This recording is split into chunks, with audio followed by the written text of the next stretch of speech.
موضوع الدرس في إثبات القدرة الكاملة لله وإثبات المعاد والرد على الكفار والمشركين، سورة الملک، تفسیر ابن کثیر۔ الحمد للہ رب العالمین والصلاة والسلام على أشرف الأنبياء وسيد المرسلين سيدنا محمد وعلى آله وصحابه أجمعين۔ اللهم صل على سيدنا محمد وعلى آل سيدنا محمد كما صليت على إبراهيم وعلى آل إبراهيم في العالمين إنك حميد مجيد۔ أعوذ بالله من الشيطان الرجيم، بسم الله الرحمن الرحيم۔ قل هو الذي ذراكم في الأرض وإليه تحشرون، ويقولون متى هذا الوعد إن كنتم صادقين، قل إنما العلم عند الله وإنما أنا نذير مبين۔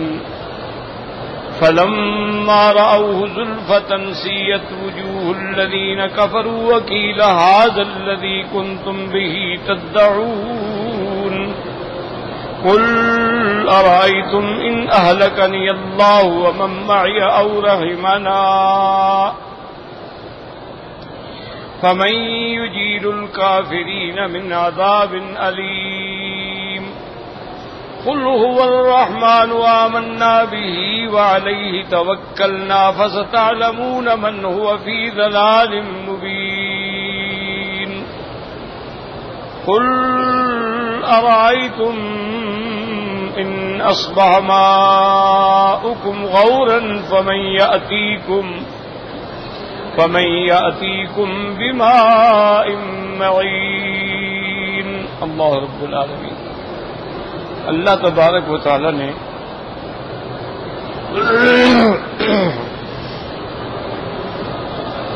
کلام مقدس کی ان آیات مبارکہ میں اپنے کمال قدرت کا اور اس بات معاد پر دلیل دیتے ہوئے ارشاد فرمایا ہے کہ قل هو الذی ذراکم فی الارض، آپ کہہ دیجئے وہ ذات ہے جس نے تم کو زمین میں پھیلایا ہے۔ پہلے آیا تھا انشاءکم، جس نے تم کو پیدا فرمایا ہے۔ اب پیدا فرمانے کے بعد پھر اللہ تبارک و تعالی نے تمہیں زمین میں پھیلا دیا ہے، اور پھیلایا بھی اس طرح ہے کہ تمہارے رنگ بھی الگ ہیں، تمہاری زبانیں بھی الگ ہیں، تمہارا کلچر بھی الگ ہے، کہ ان سب چیزوں کو دیکھ کے اندازہ لگائیں ان فی ذالک لآیات للعالمین، کہ تمہارے لیے بہت بڑی نشانیاں۔ اور جس پروردگار عالم نے تمہیں پیدا کرنے کے بعد زمینوں میں پھیلا دیا ہے، وہی تمہیں دوبارہ جمع کر کے کھڑا کرنے پر بھی قادر ہے۔ اس لیے فرمایا قل هو الذی، فرما دیجئے وہ ذات ذراکم فی الارض بثکم وانشرکم باختلاف الوانکم والسنتکم، زمین میں وإلیہ تحشرون، وہ پھر اس بات میں بھی قادر ہے کہ تمہیں جمع کر کے دوبارہ اٹھا دے۔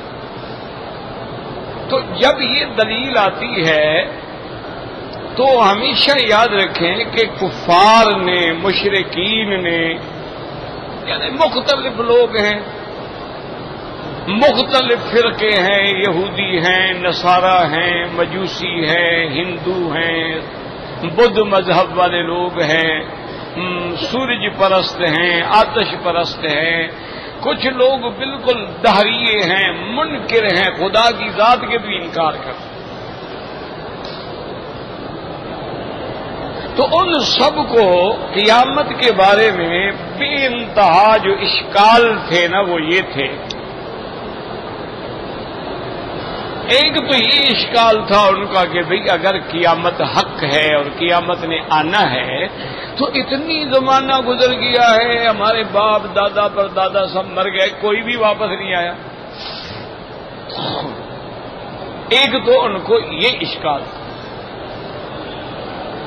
دوسرا ان کو یہ اشکال تھا، جو بات ان کو سمجھ نہیں آتی تھی، وہ یہ تھی کہ بھئی آدمی مر جانے کے بعد قبر میں دفن ہو گیا یا آگ میں جل گیا یا ڈوب گیا یا مچھلیاں کھا گئی یا وہ ریزہ ریزہ ہو گیا، تو پھر یہ دوبارہ کیسے زندہ ہو؟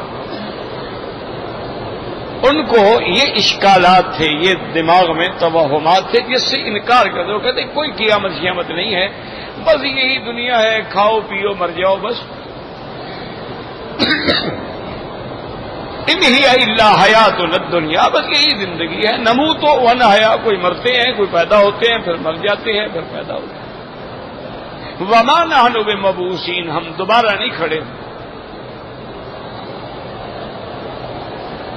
وہ حیران ہو کے کہتے ہیں انا لفی خلق جدید، کیا ہمیں دوبارہ پیدا کیا جائے گا؟ یہ کیسے ہو سکتا؟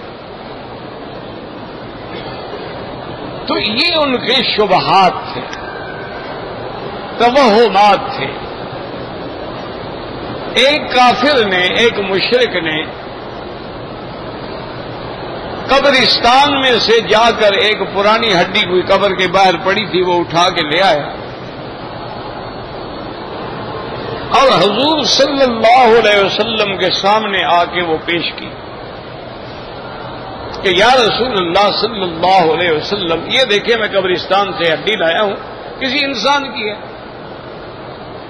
اور یہ ہڈی بھی اتنی گل گئی ہے، اس نے ایسی ہڈی کو مسلا نہ تو مٹی ہو گئی، پھر اس نے پھونک ماری تو اڑ گئی۔ خود نے کہا یا رسول اللہ صلی اللہ علیہ وسلم، عجیب بات ہے، آپ فرماتے ہیں کہ یہ دوبارہ زندہ ہوگی؟ تو یہ اللہ نے قرآن پاک میں واقعہ ذکر کیا ہے۔ اللہ نے فرمایا وَلَمْ يَرَ الْإِنسَانُ أَنَّا خَلَقْنَاهُ مِن نُطْفَةٍ فَإِذَا هُوَ خَصِيمٌ مُبِينٌ۔ اللہ نے فرمایا دیکھو، تعجب کرو اس انسان پہ جس کو میں نے ایک نطفہ قطرہ پانی سے پیدا کیا، جب یہ بندہ بن گیا تو اب میرے ساتھ بھی جھگڑتا ہے۔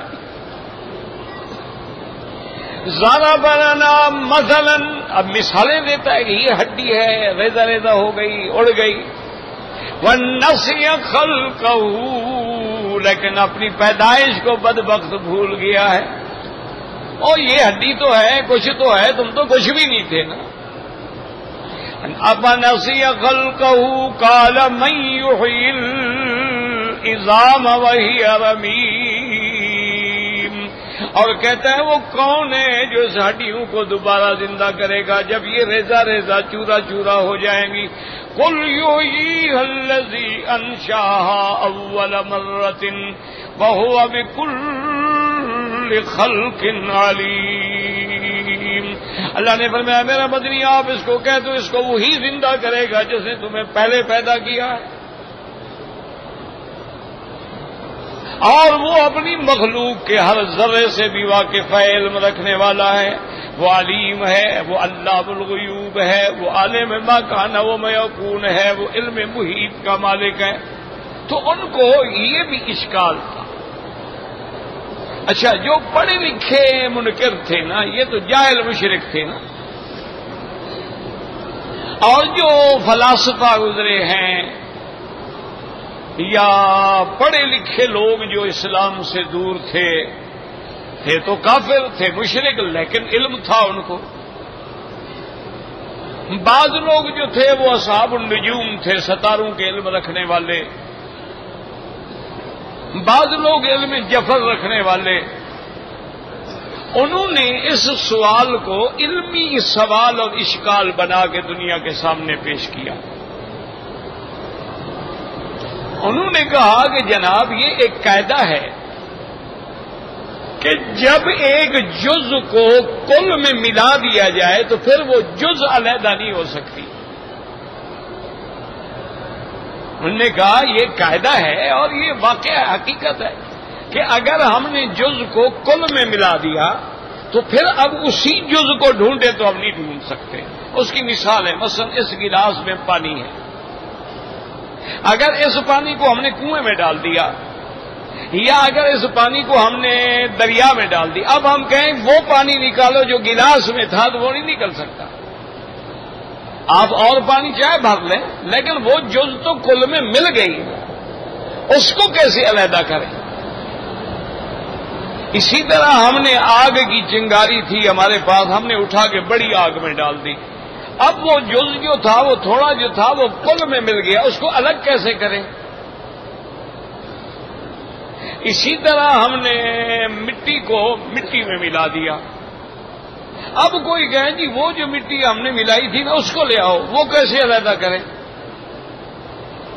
اچھا ہوا ہے، ہمارے موٹروں کی گاڑیوں کے ٹائر میں ہوا ہے، ٹیوب میں ہوا ہے، اس کو ہم نے نکال دیا، ہوا نکلی، ہوا میں مل گئی، اب کوئی کہے کہ جی وہ ہوا لے آؤ، تو کیسے لے آئیں؟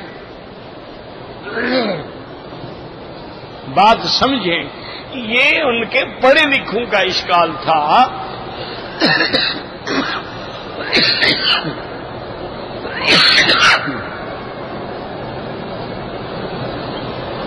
لا حول ولا قوت الا باللہ العلی العظیم۔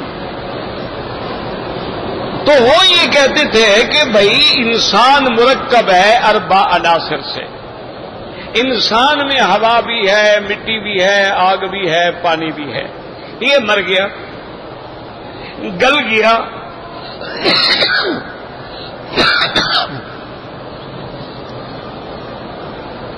لا حول ولا قوت الا باللہ۔ تو جو عنصر مثلا اس انسان میں مٹی کا تھا وہ مٹی میں مل گیا، جو اس میں جز ہوا والا تھا وہ ہوا میں مل گیا، جو جز ناری تھا وہ نار میں مل گیا، جو جز مائی تھا وہ پانی میں مل گیا۔ تو اب یہ دوبارہ کیسے اکٹھا ہوگا؟ جز کو ہم کل سے کیسے نکالیں گے؟ تو یہ ان کا اشکال تھا کہ چونکہ یہ نہیں ہو سکتا تو لہذا قیامت بھی نہیں ہوگی، لہذا مردوں کو دوبارہ زندہ بھی نہیں کیا جائے گا، کہ وہ تو جز ہے، جز کل میں مل گیا۔ اچھا ان کی جہالت کیا تھی؟ وہ پڑھے لکھے جاہل تھے، بھائی بندہ جز کو کل سے الگ نہیں کر سکتا، لیکن خدا تو قادر ہے نہ کر سکتا ہے۔ تم مخلوق کی قوت کو خالق کی قوت کا مقابلہ سمجھ رہے ہو، کتنے بڑے بے وقوف ہو۔ وہ تو چاہے تو پانی ہو، آگ ہو، اب دیکھو کتنی بڑی آگ ہے، لیکن فرمایا قلنا یا نار کونی بردا وسلاما علی ابراہیم، اللہ نے حکم دے دیا کہ اے آگ ٹھنڈی ہو جا، اور اتنا ٹھنڈی بھی نہ ہونا، سلامتی اعتدال والی ابراہیم پہ۔ علماء نے لکھا ہے کہ اگر خدا علی ابراہیم نہ فرماتے تو پورے عالم کی آگ بجھ جاتی، صرف ابراہیم۔ اچھا ٹھنڈی بھی کتنا، جتنے میں ابراہیم بیٹھے باقی سب آگ ہے، تو اللہ نے اس کے ایک جز کو ٹھنڈا کر دیا کہ نہیں کر دیا؟ حالانکہ آگ جل رہی ہے اور نمرود اپنے محل پہ کھڑا ہے، دیکھ رہا ہے کہ 1 میل ضرب 1 میل کا الاؤ جلایا گیا تھا جس میں حضرت ابراہیم کو ڈالا گیا، اور خوش ہو رہا ہے کہ آج میرا اور میری خدائی کا دشمن جو ہے وہ جل گیا ہے۔ اللہ نے فرشتوں کو حکم دیا کہ ارفعوا الحجاب عنہ، آگ کے پردے ہٹا دو، دیکھنے دو میرے دشمن کو کہ میرا خلیل کیسے بیٹھا ہے۔ تو پردے جب ہٹا دیے گئے تو دیکھا کہ خلیل علیہ السلام تو جناب ایک اعلیٰ لباس پہنے ہوئے اور فروٹ پڑے ہیں، فاکہہ پڑے ہیں، نعمتیں پڑی ہیں، وہ تو بڑے مزے میں بیٹھا ہے۔ اس کے منہ سے بے اختیار نکلا کہ نعم الرب رب ابراہیم، کہ ابراہیم تیرا رب ہی تیرا رب ہے اور کوئی نہیں مقابلہ کر سکتا۔ اسی لیے روایات میں ہے کہ سیدنا ابراہیم الخلیل سے پوچھا گیا ایو ایام الحیات انعم الیک یا خلیل، ابراہیم الخلیل تیری زندگی میں سب سے اچھے دن کون تھے؟ آپ نے فرمایا وہ دن میرے اچھے تھے جب میں آگ میں بیٹھا تھا، کہ جنت کا لباس تھا اور جنت کے کھانے تھے اور جنت کی نعمتیں تھیں۔ تو اب دیکھیں اللہ نے اس کل میں سے جز کو قابو کر لیا۔ اسی طرح اللہ تبارک و تعالیٰ فرماتی ہیں کہ جب نوح علیہ حضرت موسیٰ علیہ السلام گزرنے لگے، عرض کیا کہ مولا آگے دریا ہے، فرمایا اضرب بعصاک، اپنے عصا کو مارو، فانفجرت منها، اب جناب اس سے راستے بن گئے، حضرت موسیٰ علیہ السلام نکل گئے، وہی دریا ہے، پیچھے فرعون آتا ہے، اللہ حکم دیتی ہے کہ پکڑ کے اس کو غرق کر دو۔ تو اب پانی پر بھی اس کا حکم چل رہا ہے کہ نہیں چل رہا ہے؟ آگ پر بھی اس کا حکم چل رہا ہے کہ نہیں چل رہا ہے؟ اسی طرح حضور پاک صلی اللہ علیہ وسلم غزوہ خندق کے موقع پہ کھڑے دعا مانگ رہے ہیں، اللہم انصرنی، میرا مولا ہماری مدد فرما۔ آج اتنے دن ہو گئے مدینہ منورہ کا دشمن نے محاصرہ کر لیا ہے اور حضور کی نمازیں بھی قضا ہو گئیں غزوہ خندق کے موقع پر، اور آپ نے بد دعا کی کہ ملا اللہ قبورہم و بیوتہم نارا، میرا اللہ ان کے گھروں کو بھی ان کے قبروں کو بھی جہنم سے بھر دے جن نے تیرے نبی کی نمازیں قضا کر دی ہیں۔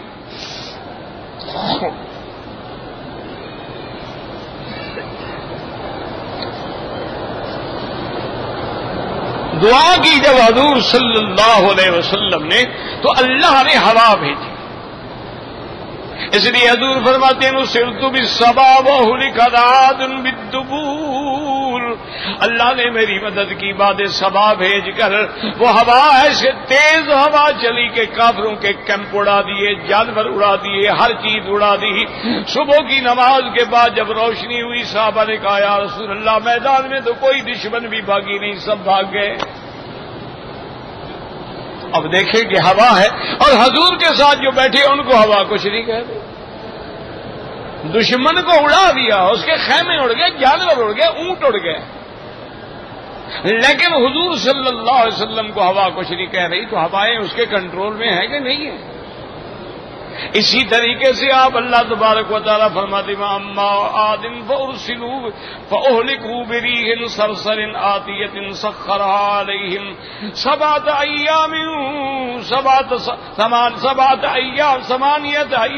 ليال وثمانية أيام، اللہ نے فرمایا کہ ہم نے قوم عاد کو ایک ہوا بھیجی، ٹھنڈی اور تیز ہوا، اور 8 دن تک وہ ہوا چلتی رہی جس نے اٹھا کے پٹک کے مار دیا۔ عاد اور اس کی قوم ہلاک ہو گئی، لیکن حضرت ہود اور ایمان والوں کو کچھ نہیں ہوا۔ تو اب دیکھیں اللہ کا ہوا پر بھی کنٹرول ہے کہ نہیں؟ اچھا اب مٹی ہے، حضور صلی اللہ علیہ وسلم اپنے گھر میں ہیں، دشمن نے باہر گھیرا ڈالا ہوا ہے، ہجرت کی رات ہے، حضور پاک نے مٹی اٹھائی اور اس کے بعد پڑھا اور فرمایا شاہت الوجوہ شاہت الوجوہ شاہت الوجوہ، آپ نے فرمایا کافرو تمہارے منہ جل جائیں، تم نے محمد مدنی کا محاصرہ کیا ہوا ہے۔ اب حضور نے مٹی ایک طرف پھینکی ہے، اللہ نے فرمایا وما رمیت اذ رمیت ولکن اللہ رما، میرا مدنی آپ نے تو بظاہر پھینکی ہے لیکن اصل تو ہم پہنچانے والے تھے کہ دشمن کی ہر آنکھ میں ہم نے مٹی پہنچا دی۔ تو اب دیکھیں مٹی پہ بھی کنٹرول ہے، تو جس اللہ کا ذرے ذرے پہ کنٹرول ہے اس کو دوبارہ پیدا کرنا کیا مشکل ہے؟ تو لہذا یہ اشکال تھے۔ اسی طرح وہ کہتے تھے وَيَقُولُونَ مَتَىٰ هَٰذَا الْوَعْدُ إِن كُنتُم صادقین، یہ قیامت کب ہوگی؟ اللہ نے فرمایا میرا مدنی جواب دے دو قل انما العلم عند اللہ، قیامت کی تعیین کب ہوگی، کس دن، کون سی گھڑی ہوگی، اللہ کے سوا کوئی نہیں جانتا۔ وَإِنَّمَا أَنَا نَذِيرٌ مبین، مجھے تو اللہ نے ڈرانے والا بنا کے بھیجا ہے کہ تمہیں اللہ کے عذاب سے ڈراؤں اور تمہیں دہکتی ہوئی جہنم سے بچانے کے لیے بھیجا ہے۔ میرا کام یہ تو نہیں کہ میں بتاؤں قیامت کب ہوگی، مجھے تو یہ بھی نہیں پتا کہ موت کب ہوگی۔ وما تدری نفس ماذا تکسب غدا وما تدری نفس بأي ارض تموت، ہمیں تو یہ بھی پتا نہیں کہ دوسری سانس آئے گی کہ نہیں آئے گی، کل کیا ہوگا، اور یہ بھی پتا نہیں کہ ہماری موت اللہ نے کس جگہ لکھی ہے۔ کتنے بندے ساری زندگی حرم میں گزری، موت باہر آ گئی، کتنے لوگ ہیں جو ساری زندگی باہر رہے لیکن حرم میں موت آئی اور مکے مدینے میں دفن ہو گئے۔ تو یہ اللہ جانتا ہے، اس کا کسی کو پتہ نہیں ہے، تو میں کیسے بتا سکتا ہوں قیامت کا؟ اور یاد رکھیں کہ قیامت کا علم نہ دے کر اللہ نے بندوں پہ احسان فرما دیا۔ اگر قیامت کا علم ہوتا تو سارا نظام عالم درہم برہم ہو جاتا۔ جیسے بندے کو پتا ہو میں نے کل مر جانا ہے، جیسے دیکھا نہیں، اللہ معاف کرے، جن کو کوٹھڑی میں بند ہو جاتے ہیں، پھانسی کی سزا ہو جاتی ہے، بلیک وارنٹ ایشو ہو جاتے ہیں، ان کو پتا ہوتا ہے ابھی 2 دن کے بعد اب ہماری روانگی ہے، ہمیں پھانسی چڑھ جانا ہے، تو اب اس کو آپ کھانے دیں، کچھ دیں، وہ کیا کرے گا؟ اس لیے اللہ نے فرمایا، اعلان کر دیں، قل انما العلم عند اللہ وانما انا نذیر مبین۔ اللہ نے فرمایا میرا مدنی آج جو اعتراض کرنے والے ہیں ان کا دیکھنا کیا حشر ہوگا۔ فلما راؤ زلفۃ، جب اپنے آنکھوں کے سامنے دیکھیں گے قیامت، جب اپنے آنکھوں کے سامنے دیکھیں گے جہنم کے احوال کو کہ ہر چیز سامنے آ جائے گی۔ وَإِذَا النُّفُوسُ زُوِّجَتْ وَإِذَا الْمَوْءُودَةُ سُئِلَتْ بِأَيِّ ذَنبٍ قُتِلَتْ وَإِذَا الصُّحُفُ نُشِرَتْ، جب ہر چیز سامنے ہوگی۔ وَبُرِّزَتِ الْجَحِيمُ لِلْغَاوِينَ، اور اللہ جہنم کو بھی سامنے لے آئیں گے ان بدبختوں کے لیے جو گمراہی میں پڑے رہے، جو شرک میں پڑے رہے ہیں، اور پھر فرشتے ان کو کہیں گے هَذِهِ النَّارُ الَّتِي كُنتُم بِهِ تُكَذِّبُونَ، اے بدبختو یہ ہے وہ جہنم، یہ ہے وہ جہنم کی آگ جس کا تم انکار کرتے تھے، اپنی آنکھوں سے دیکھ لو۔ اور پھر بھی فرشتے فرمائیں گے أَفَسِحْرٌ هَذَا، تم جو پیغمبر کی ہر بات کو کہتے تھے جادو ہے، اچھے دیکھو یہ آگ کہیں جادو کی آگ تو نہیں؟ أَفَسِحْرٌ هَذَا أَمْ أَنْتُمْ لَا تُبْصِرُونَ، یا تم اندھے ہو تمہیں نظر نہیں آ رہی ہے؟ لیکن جناب اب تو بالکل اعتراض سامنے کے، جیسے قرآن فرماتا ہے وَسِيقَ الَّذِينَ كَفَرُوا إِلَىٰ جَهَنَّمَ زُمَرًا حَتَّىٰ إِذَا جَاءُوهَا قَالَ لَهُمْ خَزَنَتُهَا أَلَمْ يَأْتِكُمْ رُسُلٌ مِّنكُمْ يَتْلُونَ عَلَيْكُمْ آيَاتِي وَيُنذِرُونَكُمْ لِقَاءَ يَوْمِكُمْ هَٰذَا، اللہ فرماتے ہیں جب جہنم کی طرف جہنمیوں کو لے جائیں گے، اللہ کے فرشتے ان سے پوچھیں گے اے بدبختو الم یاتکم رسل منکم، کیا اللہ نے تم میں سے پیغمبر بنا کے نہیں بھیجے، رسول نہیں بھیجے، ڈرانے والے نہیں بھیجے جن نے تم کو اس دن سے ڈرایا؟ فینذرونکم لقاء یومکم ھذا، اب کافر کہیں گے قالوا بلا، بالکل آئے، پیغمبر آئے ہیں، ولیکن حقت کلمۃ العذاب علی الکافرین، لیکن اللہ کا فیصلہ پورا ہو گیا کہ کافروں کے لیے عذاب مقدر ہے۔ تو اب فرشتے کہیں گے کہ لدخلوا ابواب جہنم خالدین فیہا فلبئس مثوی المتکبرین، اللہ کے فرشتے کہیں گے بدبختو پھر مانتے ہو تو جاؤ جہنم میں داخل ہو جاؤ، کتنا برا ٹھکانہ ہے تکبر کرنے والوں کا۔ اور اسی طرح دوسری جگہ ہے کہ جب کافروں کو جہنم کی طرف لے جائیں گے تو اب فرشتے پوچھیں گے ما سلککم فی سقر، او بدبختو کون سی چیز ہے جو آج تمہیں جہنم کی طرف لے جا رہی ہے؟ قالوا لم نک من المصلین، وہ کہیں گے ہائے ہم ایمان والوں کے ساتھ نہیں تھے، ہم نمازی لوگوں کے ساتھ نہیں تھے، ولم نک نطعم المسکین، اور ہم غریبوں کو بھی کھانا نہیں کھلاتے تھے۔ کیا مانا؟ نہ اللہ کا حق ادا کرتے تھے نہ بندوں کا حق ادا کرتے تھے۔ وَكُنَّا نَخُوضُ مَعَ الْخَائِضِينَ، اور جیسے جھوٹ بکنے والے بکتے تھے ہم بھی ان کے ساتھ مل جاتے تھے۔ وَكُنَّا نُكَذِّبُ بِيَوْمِ الدِّينِ، اور ہم قیامت کے دن کی تکذیب کرتے تھے، جھٹلاتے تھے، حَتَّىٰ أَتَانَا الْيَقِينُ، اب موت کی گھڑی آ گئی، قیامت بھی آ گئی۔ اللہ فرماتے فَمَا تَنفَعُهُمْ شَفَاعَةُ الشَّافِعِينَ، اب ان کو کسی سفارشی کی سفارش بھی نہیں بچا سکے گی، اب ماں سوا جہنم کے کچھ بھی نہیں ہوگا۔ اور جہنم میں بڑے بڑے بھی چیخیں گے وَنَادَوْا يَا مَالِكُ لِيَقْضِيَ عَلَيْنَا رَبُّكَ، اب پکاریں گے کہ اے مالک جہنم، اے خزانہ کے بڑے جو ہو، اس کا نام مالک ہوگا فرشتے کا، مہربانی کر کے اپنے اللہ سے درخواست کریں کہ ہمیں موت دے دیں تک ہم عذاب سے بچ جائیں۔ وہ فرشتہ کہے گا انکم ماکثون، تم نے ہمیشہ یہی رہنا ہے، اب موت نہیں آئے گی۔ تو اس لیے اللہ پاک فرماتے ہیں میرا مدنی فلما رأوه زلفۃ، جب یہ قریب سے دیکھیں گے، سیئت وجوہ الذین کفروا، ان کے چہرے بگڑ جائیں گے اور ان کو کہا جائے گا کہ لہذا الذی کنتم بہ تدعون، یہ وہی جہنم تو ہے جس کے تم کہتے تھے کہ کب ہوگی کب ہوگی کب ہوگی، جس کے لیے تم شور مچاتے تھے، جس کے لیے تم جلدی کرتے تھے، اب جہنم ہے دیکھ لو آ گئی کہ نہیں آ گئی۔ اب اللہ پاک نے آخر صورت کے اندر ارشاد فرما دیا، میرا مدنی آپ اعلان کر دیں، قل ارأیتم ان اہلکنی اللہ، اللہ اکبر، یہ ہے شان خداوندی۔ قل ارأیتم ان اہلکنی اللہ، بتلاؤ تم، خبر دو تم، یاد رکھو رویت کا معنی ایک نہیں ہوتا، رأیتم کا معنی اخبرونی بھی ہوتا ہے، رویت کا معنی رویت بصری بھی ہوتا ہے، رویت کا معنی رویت قلبی بھی ہوتا ہے، رویت کا معنی رویت علمی بھی ہوتا ہے۔ اس لیے اللہ پاک فرمائیں گے قل ارأیتم، حضور آپ ان کو کہیں کہ بتلاؤ تم، قل ارأیتم ان اہلکنی اللہ ومن معی او رحمنا، ان کو کہیں کہ بتلاؤ اگر اللہ مجھے بھی اور میرے ساتھ والوں کو بھی ہلاک کر دے تو کون بچانے والا ہے؟ اللہ چاہے تو ساری مخلوق کو ہلاک کر دے، اللہ چاہے تو سب کو فنا کر دے، تو پھر ہمیں کون بچائے گا؟ تو جب ہمیں اس کے سوا کوئی بچانے والا نہیں تو بدبختو خود غور کرو تمہیں کون بچائے گا؟ اس سے بڑی بات اس لیے اندازہ کریں کہ خدا خدا ہے، اس سے تو پیغمبر بھی ڈر رہے ہیں کہ دیکھو قل ارأیتم ان اہلکنی اللہ،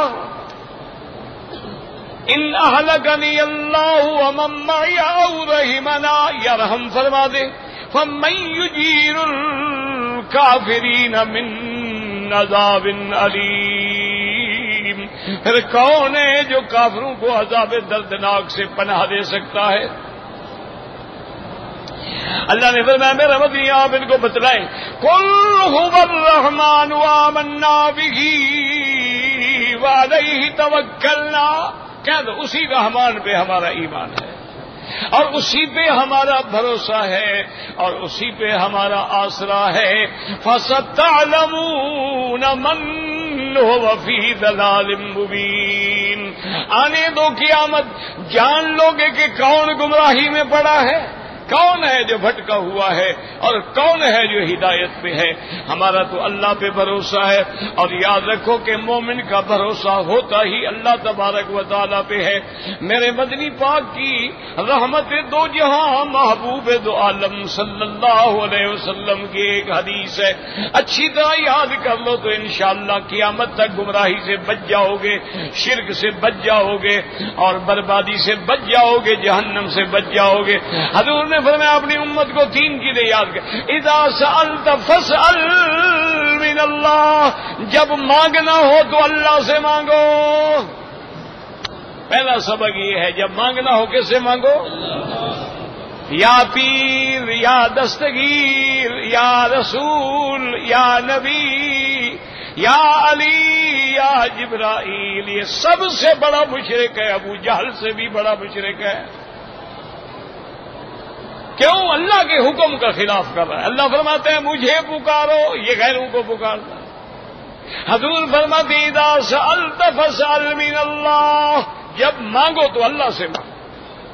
تمام پیغمبروں نے کس سے مانگا؟ حضرت آدم نے کس سے مانگا؟ حضرت نوح علیہ السلام نے کس سے مانگا؟ رب انی مغلوب فانتصر۔ حضرت ایوب بیمار ہوئے، رب انی مسنی الضر وانت ارحم الراحمین۔ حضرت یونس مچھلی کے پیٹ میں قید ہوئے تو کیا کہا؟ لا الہ الا انت سبحانک انی کنت من الظالمین۔ اور اسی طرح حضرت آدم نے کس سے مانگا؟ ربنا ظلمنا انفسنا ان لم تغفر لنا وترحمنا لنکونن من الخاسرین۔ آج جس کعبے میں تم بیٹھے ہو اللہ کا شکر ادا کرو۔ یہاں ابراہیم الخلیل نے جب اپنے بچوں کو اکیلا چھوڑا تو کس سے مانگا؟ ربنا انی اسکنت من ذریتی بواد غیر ذی زرع عند بیتک المحرم۔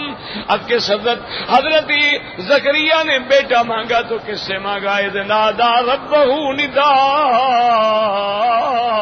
خفیا رب لا تذرنی فردا وانت خیر الوارثین۔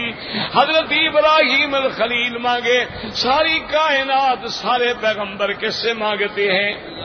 اس لیے حضور نے فرمایا اذا سألت، جب مانگو تو کس سے مانگو؟ میرا اللہ، ہم آپ سے تو مانگیں لیکن ہمارا تو ذریعہ کوئی نہیں، واسطہ کوئی نہیں۔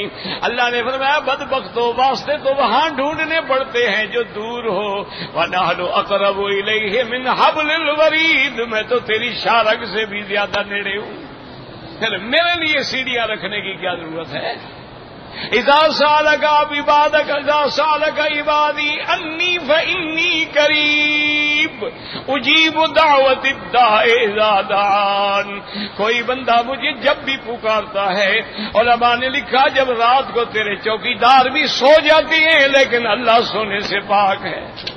کیوں؟ اگر اللہ سو جائے تو پھر سنے گا کون؟ پھر ہماری پکار کون سنے گا؟ اس لیے پہلا سبق یاد رکھو میرے مدنی محمد مصطفیٰ کا، اذا سألت فسأل من اللہ، جب سوال کرو کس سے کرو؟ اور اگلا سبق وَإِذَا اسْتَعَنْتَ فَاسْتَعِنْ بِاللَّهِ، اور جب مدد پکڑی ہو تو کس کی مدد پکڑو؟ یا اللہ مدد، یہ نہیں فرمایا کہ یا علی مدد۔ اگر حضرت علی مدد کر سکتے تو اپنی بدن کو بچا لیتے، حضرت علی مدد کر سکتے تو اپنی اولادوں کو بچا لیتے، حضرت علی مدد کر سکتے تو حضرت حسن کو زہر سے بچا لیتے، حضرت علی مدد کر سکتے تو حضرت حسین کو شہادت سے بچا لیتے۔ حضرت علی تو خود اللہ کا محتاج ہے، اللہ کا بندہ ہے، اس لیے فرمایا اذا استعنت فاستعن باللہ۔ اور یہی نماز میں پڑھتے ایاک نعبد و ایاک،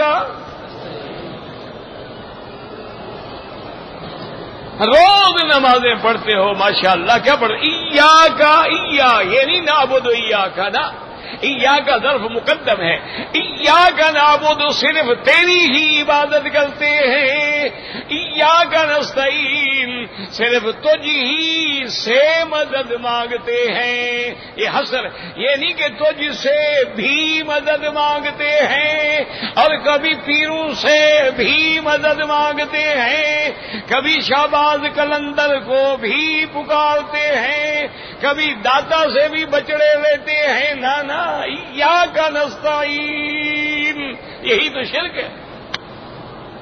ایاک نعبد و ایاک نستعین، صرف تجھ سے ہی مدد مانگتے ہیں اور کسی سے مدد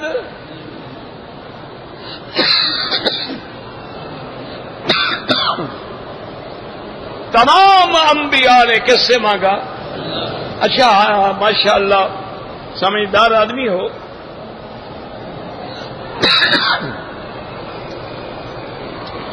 شیطان نے جب مانگا، ابلیس لعین ملعون مرجوم مطرود، جس پہ اللہ نے فرمایا ان علیک لعنتی الی یوم الدین، قیامت تک تجھ پہ لعنت، لیکن مانگا کس سے؟ قال رب انظرنی الی یوم یبعثون۔ انہوں نے کہا میرا اللہ انہیں گمراہ تو نے کر دیا، لانتی تو بنا دیا ہے، لیکن اب مجھے مہلت دے دو اس دن تک جس دن بندے قبروں سے کھڑے ہوں گے، مجھے عمر لمبی دے دو، پھر میں تیرے بندوں کو گمراہ کروں گا۔ مانگا کس سے؟ ہاں جی نہیں، ابلیس نے کس سے مانگا ہے؟ بھئی اب تم سمجھدار لوگوں، مجھ سے فیصلہ نہ کرو، خود فیصلہ کرو۔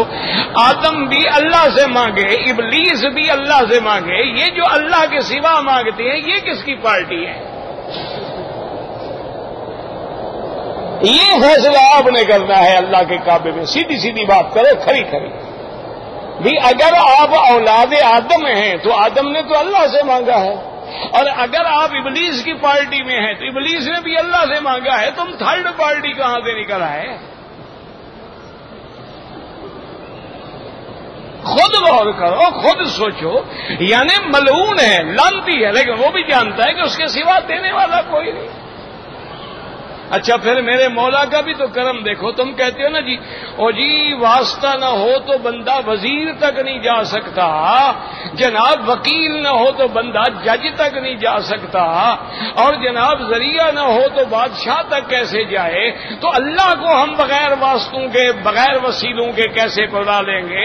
تو اللہ فرماتے پہلے جو تم میری مثالیں دے رہے ہو کہ بادشاہ کی طرح، تو مثال دینے سے کافر ہو گئے. میری تو مثال ہی کوئی نہیں، میں تو بے مثل ہوں. یہ کیا تم مثالیں بتا رہے ہو؟ لیس کمثلہ شیء.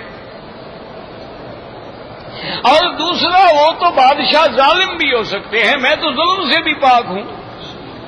اچھا دنیا والے تو کبھی نا انصافی بھی کر سکتے ہیں، میں تو نا انصافی سے بھی پاک ہوں. اور پھر میں صرف تیری فریاد نہیں سنتا، میں تو کتوں کو بھی سنتا ہوں، خنزیروں کو بھی سنتا ہوں. ان کو کون کھانا دیتا ہے؟ ان کو کون غذا فراہم کر رہا ہے؟ اور پھر ابلیس کی بھی سن لی. اللہ نے فرمایا انک من المنذرین،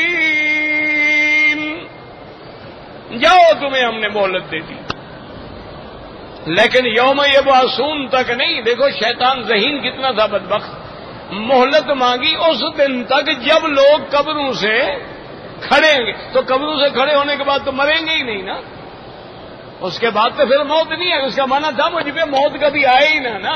یوم یبعثون تک جو مہلت مل گئی پھر تو مرنا ہی نہیں ہے نا. اللہ نے فرمایا انک من المنذرین الی یوم الوقت المعلوم، تمہیں مہلت تو میں نے دے دی ہے لیکن اس وقت تک جو میرے علم میں ہے.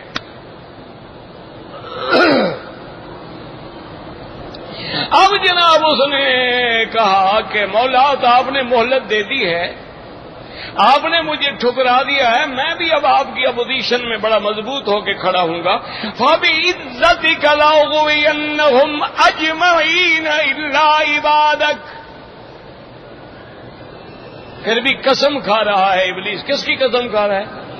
مجھے پیر کے پنڈے کی قسم ہے، مجھے بیٹے کے سر کی قسم ہے، مجھے جناب دیکھو اپنی آنکھوں کی قسم ہے، مجھے رزق کے اڈے کی قسم ہے. یہ قسم کھانے والا کافر ہو جاتا ہے. من حلف بغیر اسم اللہ، حضور نے فرمایا اللہ کے سوا جو قسم کھائے وقت کفر وہ کافر ہو.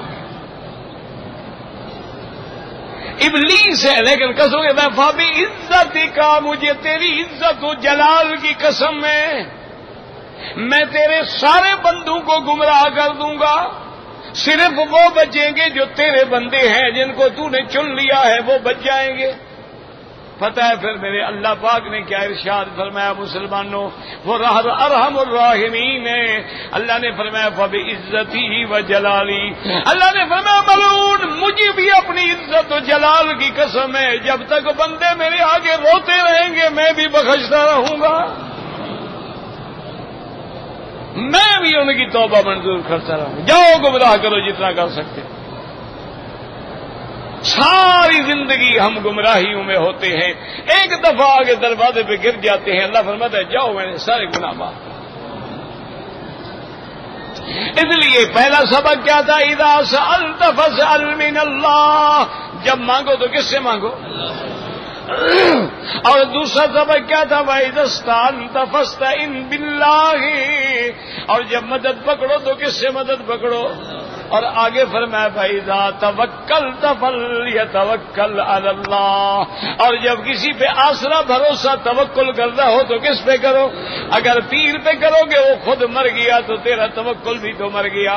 اگر تم کسی انسان سے کرو گے وہ مر گیا، تم کسی درخت سے کرو گے تو گر گیا، تم کسی دریا سے کرو گے تو خشک ہو گیا. تو پھر اس توکل کا کیا فائدہ؟ جس پہ توکل کیا وہ بھی نہ رہا تو ہماری کیا مدد کرے گا؟ اس لیے فرمایا اذا توکلت فتوکل علی اللہ. یہاں بھی اللہ نے فرمایا ان کو کہہ دو قل هو الرحمن آمنا به وعلیہ توکلنا فستعلمون من هو فی ضلال مبین. قل ارائیتم من اصبح ماؤکم غورا. اللہ نے فرمایا میرا بدنی ان کو بتلا دو، خبر دو بتلاؤ کافرو، اگر اللہ تمہارے پاؤں پانی کو زمین کے نیچے لے جائے فمن یاتیکم بماء معین، پھر کون ہے جو تمہارے لیے چشمہ نکال کے پانی لائے گا اللہ کے سوا. اور بعد مفسرین نے لکھا ہے قل ارائیتم ان اصبح ماؤکم غورا. اے بدبخت مشرکو، میرے مدنی کی تکذیب کرنے والو، اللہ تیرے آنکھوں کے پانی کو ختم کر دے تو کون تمہیں پانی دے گا؟ ما سوا اللہ کے کون دے سکتا ہے؟ اللہم ثبتنا علی الایمان، اللہم ارزقنا حسن الختام.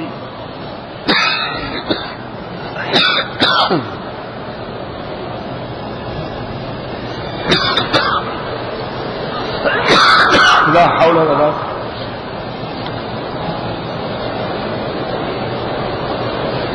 مستورات کے لیے نماز میں سطر ضروری ہے، اس لیے ایک حدیث مبارک میں ہے کہ وہ دونوں پاؤں ایک طرف نکال کے اپنے بدن کو زمین سے ملا کے سجدہ کرے.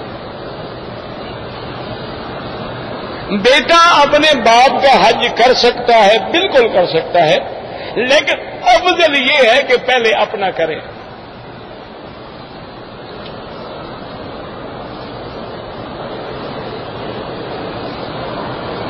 میاں بیوی کے تعلقات ٹھیک نہیں ہیں، لڑکا دوسری شادی کرنا چاہتا ہے، طلاق کے نام سے ڈرتا ہے، طلاق نہ دے دوسری شادی کر دی. کہاں لکھا ہے کہ پہلے طلاق دے؟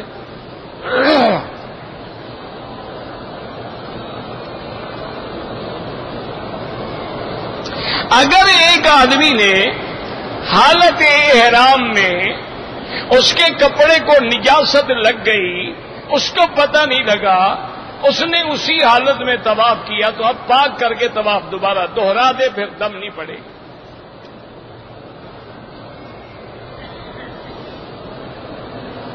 اگر ہمارا بیٹا 14 سال کا ہے، اس نے احرام کی حالت میں اپنا ایک ناخن نوچا ہے، کچھ بھی نہیں ہوتا.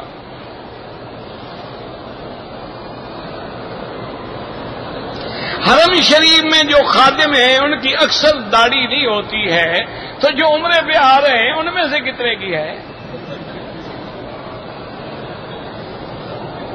تم تو بڑی تڑپ لے کے آ رہے، وہ تو نوکری کے لیے آئے ہوئے ہیں، تم تو عبادت کے لیے آئے. جب تمہاری داڑھی نہیں تو ان سے کیا روئیں؟ اللہ سب کو ہدایت دے. پورے حرم باغ میں فوٹو بالکل حرام ہے کھینچنا. عمرے کے اندر طواف الوداع واجب نہیں ہے، لیکن افضل یہ ہے کہ کر کے جانا. کیا پتہ ہے زندگی ہے نہیں، پھر نصیب ہوگا نہیں ہوگا. تقلید اور اتباع میں کوئی فرق نہیں ہے. حدیث اور سنت میں بڑا فرق ہے. حدیث بیان جواز کے لیے ہوتی ہے، سنت وہ ہے جس پہ متواتر عمل کیا جائے. سنت کبھی ضعیف نہیں ہوتی، حدیث تو ضعیف بھی ہو سکتی ہے.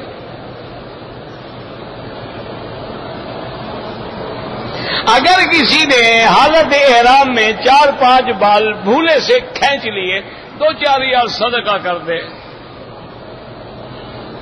اگر ایک آدمی ہے اس پر دم آ گیا، اس نے کسی غریب کو دے دیا تو ٹھیک ہے، وہ پکا کر کھلائے لوگوں کو، اس کی مرضی ہے، خود کھائے مرضی ہے. 2 غریبوں کو. موجودہ تعمیر بیت اللہ جو ہے یہ آخری تعمیر تقریباً حجاج کے زمانے کی تھی، اور اب جو تعمیر ہوئی ہے اس کو باہر تو اسی طرح رکھا گیا، لیکن اسی کو اسی حالت میں اندر سے سارا نیا کر دیا. تو یہ حکومت کی مہربانی ہے کہ اندر سے انہوں نے پتھروں کو کھود کے مادہ بھر کے ان کو بالکل نیا کر دیا. یعنی باہر وہی رہا لیکن اندر جو کمزوریاں تھیں ان کو دور کر دیا. جو لوگ برآمدے میں امام صاحب کھڑے ہوتے ہیں ظہر میں برآمدے میں، اس طرف امام کے آگے کوئی نہ ہو، اگر باقی 3 طرف میں آگے ہے تو کوئی حاضر نہیں. دیکھنا یہ کعبہ شریف، امام ادھر کھڑا ہے، ادھر والے آگے ہیں، وہ آگے شمار نہیں ہوں گے، صرف یہاں آگے نہ ہو.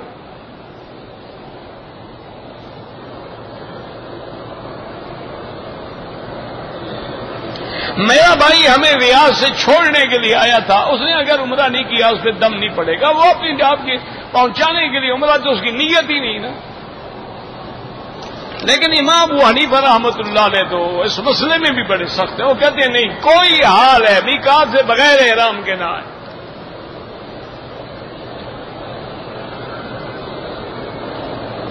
بہرحال آپ کے والد بھی، اللہ سب بیماروں کو شفا دے. جن لوگوں نے دعا کے لیے کہا ہے اللہ سب بیماروں پہ رحم فرما. اللہ اس عاجز کی بیماری بھی دور فرما دے. انت القادر و انت الشافی.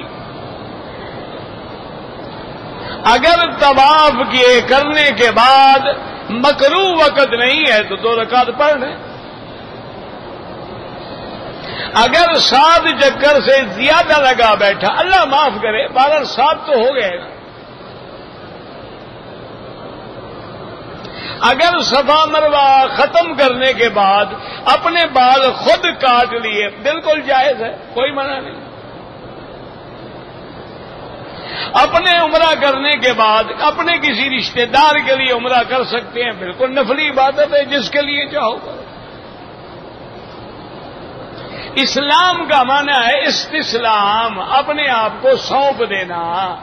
یعنی ہم نے گویا اپنے آپ کو اللہ کے آگے سونپ دیا ہے.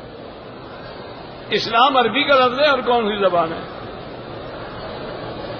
امامہ جو ہے ساری زندگی حضور پاک نے، امامہ الف سے نہیں ہے، امامہ عین سے ہے.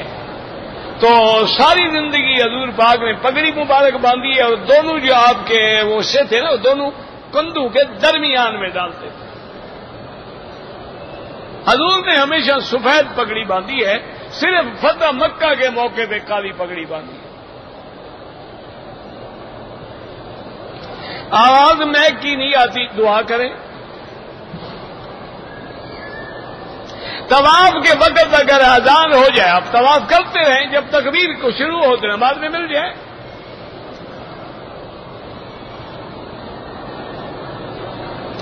اگر عورت کے ساتھ محرم نہ ہو، وہ عمرے کے لیے نہیں آ سکتی ہے.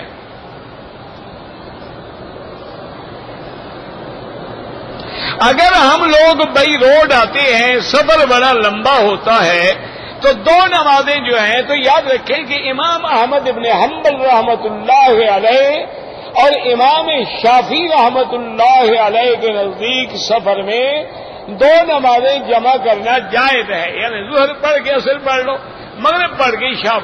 امام ابو حنیفہ فرماتے ہیں کہ نہیں، حقیقی جمع صرف عرفات اور مزدلفہ میں ہے، باقی سوری جمع ہے. کیا مانا؟ ظہر کو لیٹ کرو، آخر وقت میں پڑھو. جب سلام پھیر کے بیٹھو گے 5-4 منٹ کے بعد عصر کا وقت داخل ہو جائے گا، وہ اول وقت میں پڑھ لو. تو دونوں نمازیں اکٹھی بھی ہو گئی اور اپنے اپنے وقت میں بھی ہو گئی.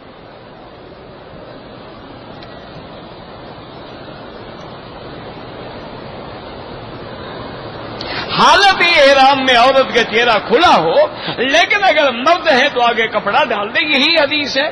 بی بی عائشہ فرماتی ہیں کہ اذا هذین الرجال صدلنا علی وجوہنا، جب آدمی قریب آتے تو ہم کپڑا ڈال دیتے.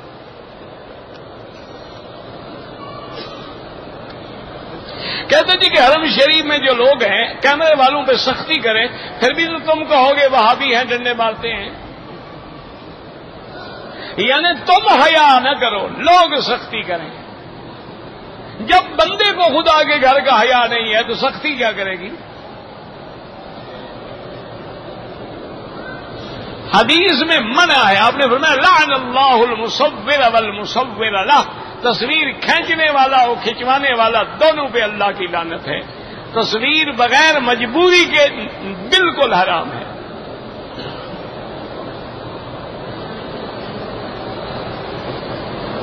اجنبی مسلمان کام کے لیے آتے ہیں، کام کے لیے ان کے لیے اور ملک تھوڑے ہیں. اللہ کا حرم جو ہے یہ اللہ نے منع کیا ہے. انما المشرکون نجس فلا يقربوا المسجد الحرام بعد عامهم هذا. تم بھی تو اپنے ایریے کو نو فلائی زون قرار دے دیتے ہو، وہاں تو کوئی اعتراض نہیں ہوتا، صرف مسلمانوں پہ اعتراض ہوتا ہے۔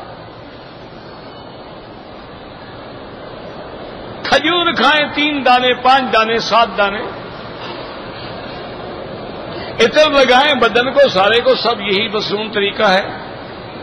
ہماری بیٹی میں نے بمبئی سے احرام باندھا، سلیپر پہننا بھول گیا، کوئی بات نہیں، چپل پہنی کوئی حرج نہیں۔ اگر گھر کا کوئی فرد معذور ہے ہم اس کا عمرہ کریں، بالکل کر سکتے ہیں۔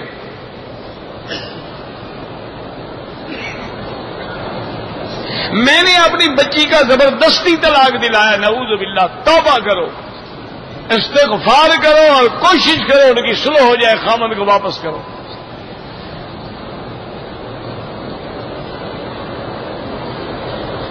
ایک عورت ایک نامحرم کے ساتھ عمرے میں آئی ہے، پھر یہاں بھی ایک اور نامحرم کے ساتھ رہتی ہے، تو وہ جانے خدا جانے بالکل حرام ہے۔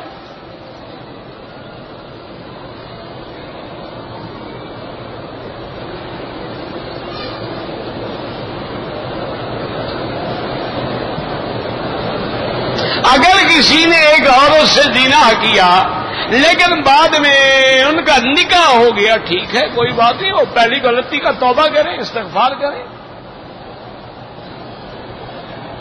جب زنا کیا تو کسی نے مسئلہ نہیں پوچھا، نکاح کیا بیچارے نے اب مسئلہ پوچھ رہے ہیں، یعنی جب حرام کیا اس وقت کوئی تکلیف نہیں ہوئی۔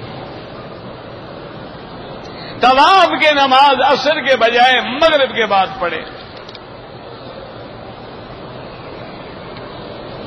اگر آدمی 15 دن رہنا ہے ایک جگہ مکے میں، پھر نماز پوری پڑھیں گے۔ اگر تقسیم ہے مدینہ پاک اور مکے میں تو پھر آپ قصر پڑھیں گے۔ ویسے مسافر سنتیں پڑھنا چاہے منع نہیں ہے، یعنی سنتیں معاف ہیں، پڑھو گے تو ثواب ملے گا۔ مسجد عائشہ سے عمرہ جائز ہے، بالکل جائز ہے۔ قبر پر جا کے پڑھیں یا گھر میں بیٹھ کے قرآن پڑھیں، اللہ ان کو ثواب پہنچائیں گے۔ نفلی طواف جس کے لیے چاہے کرے۔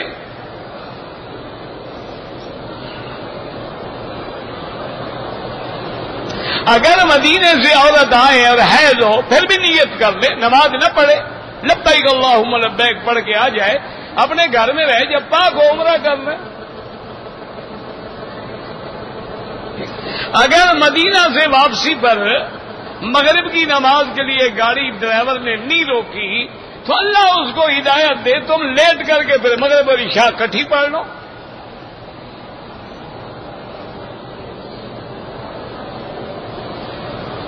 میں دبئی سے جدہ آیا عمرے کے لیے، احرام نہیں باندھا، بھول گیا تھا، یہاں جدہ گیا ماشاءاللہ، ایک بکری دم ادا کرو پھر کبھی نہیں بھولو گے انشاءاللہ۔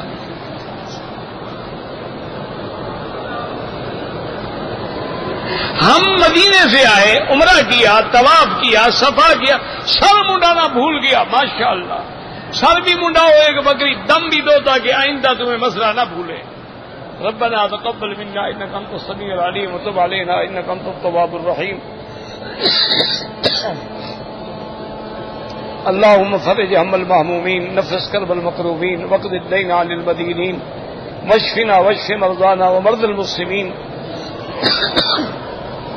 ربنا آتنا في الدنيا حسنة وفي الآخرة حسنة وقنا عذاب النار صلى الله تعالى على خير خلقه سيدنا محمد وعلى آله وصحبه أجمعين اللهم صل على سيدنا محمد وعلى آل سيدنا محمد كما صليت